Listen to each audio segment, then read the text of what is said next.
wanted to show you these containers. This is a stack of 4. Hopefully this is showing up okay. CN, CSX, another CN on the other side, and a CP rail. So I've got that one, and I have another stack. These are 40 footers here, and these are 20s. I've got a stack of 8. So you can see the different colors. The detail is actually pretty good. I don't know with the lighting here if that's going to show up very well. But so there's a stack of 8 here, and I got these sometime in the past. There was a company called crafttrains.com, and back in the day they were offering as a promotion the ability to download all of these paper containers for free. I have a ton of them. So how that looks when you print them out is that I'm using cardstock, and this is another stack of 4. So you can see K-Line, IPEC, Hyundai, and Matson. And with the lines on here, how this works is these are the tabs, the glue tabs, if you will, that hold this together. So what I've done on this is, instead of using glue, I'm using that double-sided tape that I told you about, that you get from Walmart. And it looks like this, and it's double-sided tape. So you cut this out, and then you put the tape on these tabs, and then you fold the ends down on top of the tabs, and it holds it together. I tried doing this in the past years ago using both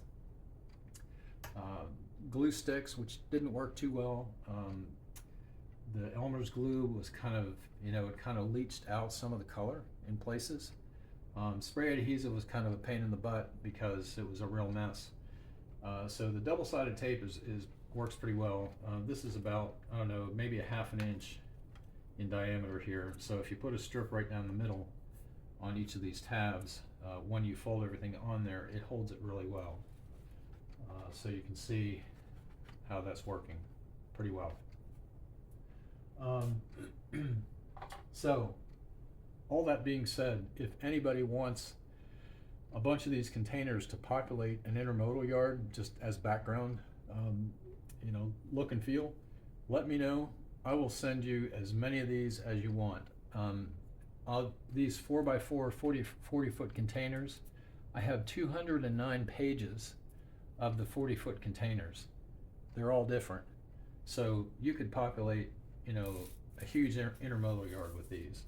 I also have, as I said, the 20s, which are 4x4.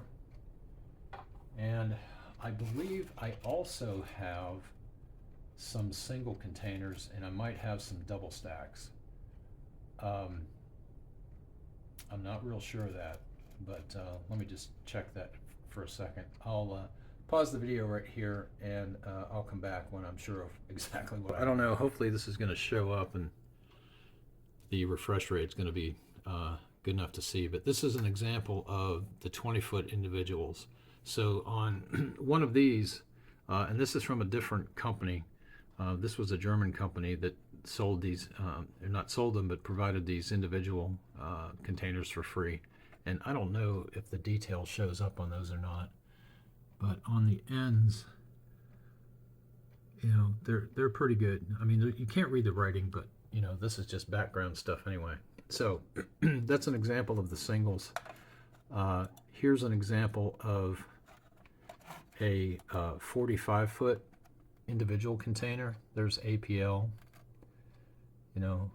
whatever that is, BG Freight Line. And if you can see up in the corner here, it says page 4 of 60. So, 60 pages of containers here. Some are weathered, some are not, but you can get an idea. And let's see, what else do I have here? Here's an example of 48s, and again, hopefully this is showing up. So there's an Allied Van Lines, and on this I have 41 different containers, 41 different pages. APL again. I think that's Mopac. if I remember correctly. BG Freight Line, Burlington Northern, you know. So if you're interested in these, let me know. I will post all of the files to a Dropbox location. And if you, in the comments below, if you would like to have these, leave your email address and I will email you a link where you can download the containers. The reason I just can't put the link there is that the Dropbox location is security protected, and I have to provide permission to each email address that wants to do the download. All right, so moving on. Let me pause the video here again. I'm going to go ahead and show you how I make one of these containers. So let's just go ahead and get started by cutting this out. So fairly straightforward, as long as you can cut a straight line. We're good to go here. And you want to separate this tab the whole way down.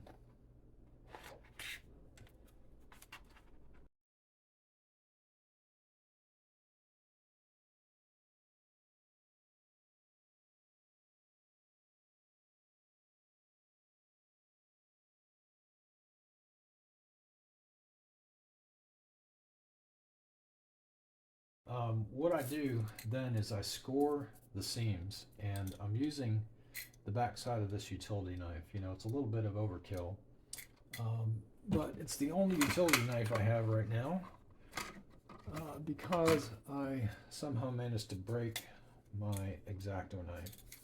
So what I do is I put a straight edge down here. This wooden ruler has a metal edge on it, and I just take the back of the utility knife and run it down the seam here, you know, pressing a little bit but not enough to go through the paper. So you just want to make a, you know, a seam, or not a seam, but a cut along that seam, so that when you fold the paper in, you get a nice crisp fold.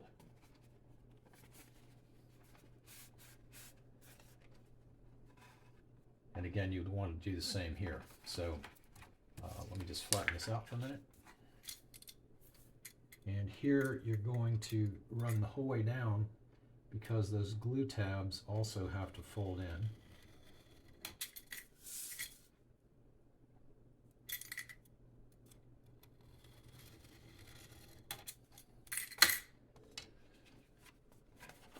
So we're going to fold those down. We're going to fold the edges down on each end.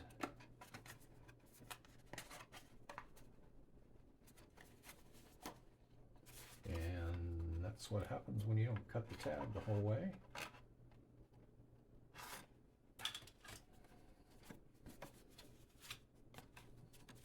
Okay, nice good creases there. I'm going to fold the tabs in.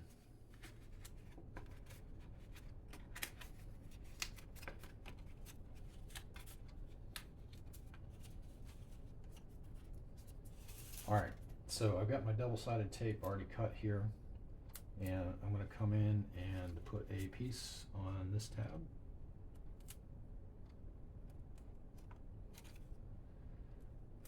And one piece on all 4 tabs.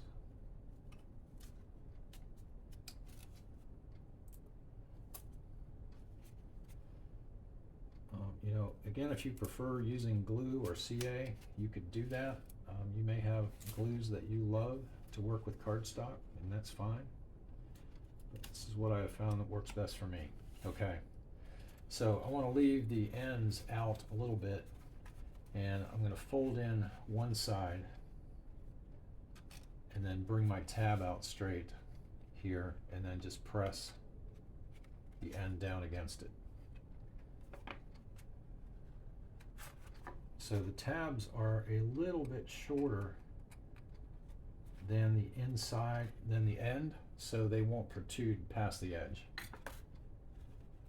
And then repeat on the other side.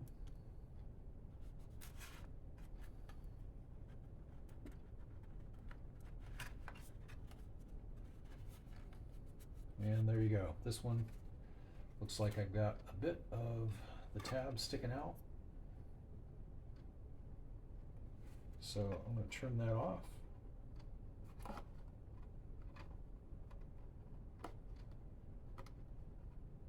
Maybe.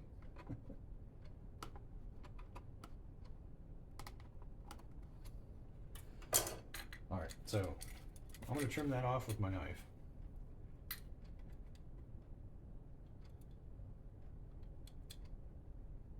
If I can. And again, I am using cardstock for this rather than regular printer paper. The cardstock is obviously a little bit stiffer, and you know, it makes some nicer corners. So there you go, a 4-stack container. So you can see that, you know, populating an intermodal yard with these things is going to be fairly quick. You know, you can stack them. You know, looks pretty good. Again, if you want these, let me know. Send me your email address in the comments, and I will be happy to give you the link to download as many of these as you want. I'll tell you what, rather than putting your email address in the comments, I will put my email address in the comments, and you can just send me an email if you want them. That way, you know, your email address isn't out there for the world. All right, let's move on. So, sorry, I didn't tell you where I was going to use the containers. Back over there in the intermodal dock, way back in the corner, if I can hold this up high enough that you can see, I had a bunch of rocks and stuff in there. I don't know if I can show them to you. I'm trying to stand out here outside the layout room. You can see the rocks back there in the corner. It's a you know, fairly good sized corner, about the size I had over here for the scrapyard. Sorry about that. But I'm just going to populate that area of the layout with containers. Stack them up over there. You know, it's going to be a container storage yard. So anyway, that's where mine are going. All right, let's get back to it. All right, one last comment about these containers. I just made this one here. And, you know, these are real simple to make, as you saw in the demonstration. But, you know, I could see if you wanted to stack these things very high, obviously without them having a bottom in them, it might be a little difficult.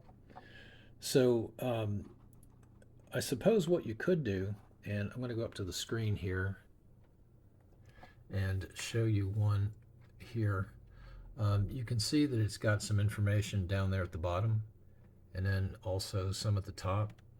I suppose what you could do, instead of cutting that off, is you could leave it on there and fold it in as a tab on the bottom of the container here. I'm not sure if it would reach the whole way across. Let's see. Here's one that I cut off. And here is the other piece. So it would. You could leave that on there and fold it underneath and seal it on the bottom, you know, to create a bottom for one of these so that you could stack them.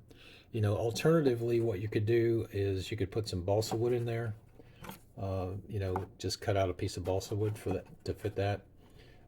You could put some foam core in there, pretty much anything, cardboard, cork, whatever you might have, just to enable these things to stack. But you know, so again, let me know if you're interested. My email is going to be in the comments. Just shoot me an email with yours, and I will send you the link where you can download hundreds of containers. All right, so I promise this is the last thing I'm going to say about these containers.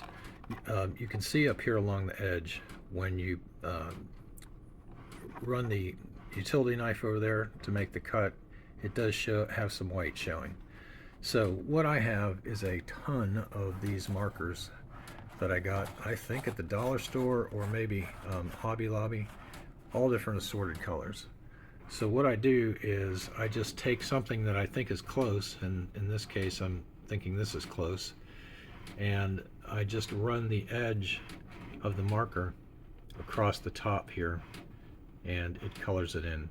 So I can't really do this while I'm holding the camera, so let me put the camera down for a minute and I'll show you the result. Okay, so there's the result after running the marker across the edge. You know, obviously there may be a little bit there that I need to do touch up on, but you can see the difference between the two sides, possibly. That one's not showing up very well. But anyway, that's how I take care of the white. Also, you know, you can see it here on the edge as well if I get up on top of that. So I'll take my marker and run it across there as well. All right, so I lied. I'm going to try leaving all of this extra paper on here to see if I can create a bottom for one of these 4-stack containers. So what I've left on is this piece here, the two ends here and here, and also this piece up here. So normally you would cut that off, but I'm going to see if I can form a bottom. So let me step away from the camera and I will do that, and we'll see how this works out. So one small error is I cut off part of this without thinking when I was doing my trimming. But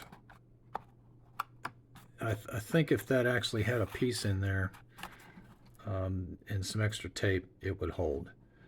I'm going to see what I can do here just to kind of mock up what it might look like. You know, after looking at this, it's not going to work very well because the extra folds on the ends are, you know, it's too much paper, too much thickness, and it's sticking out there. So forget what I said about trying to do this. I guess you would be better off to maybe use some foam core or some balsa wood cut to the inside diameter, you know, length and width of this thing, and that way if you need a bottom, you know, it'll be nice and firm. So I'm going to go ahead and fix this by cutting off the extra tabs, and sorry for all the container detail, but I thought maybe it might be interesting. Alright, so I cut off the tabs on the ends and I just left the sides folded in. They're not taped together, but they do add quite a bit of stability for stacking these. So after all that, just leave the sides on and it works pretty well.